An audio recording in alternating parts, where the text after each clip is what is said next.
Hello, this is David Hurwich, and I'm a instructor at City College of San Francisco. I'm here just to demonstrate really quickly how I use Photoshop in my daily workflow.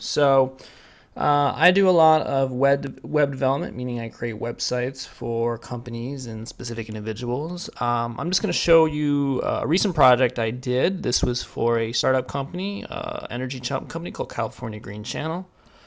So they asked me to create a website for them. So whenever I create websites, what I create first is a mock-up or sort of a template of what the website will look like when it's converted over into a web format. And so this is just drawn in Photoshop. So I use tools like just drawing in a blue square. In this case, I drew in a green, rectangle. I put in some text. I put in logos that I also designed. I set colors using the color palette. I occasionally will draw using the different drawing tools.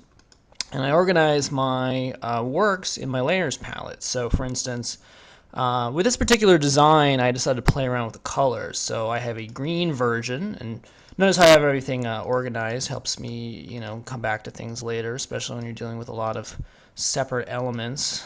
So this is a green version of this particular website, but I also have it in blue just in case. It's always good to show your clients some different options. Sometimes they might like just tweaking a little bit of certain colors. So what I would do after I come up with the design, I save it into a format that's easily accessible for people who are not necessarily designers or tech people. So I wouldn't necessarily save it as a Photoshop, and maybe like where is it, PDF, or maybe just a JPEG, which is easy for non graphic people designed to look at. I would send that to them. They would approve or disapprove. So if they don't like it, I got to go back to the drawing board, come up with the new design.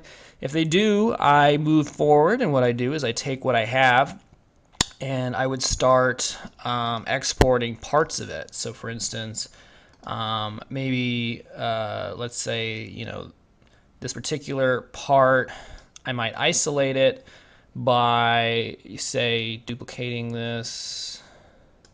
Oops.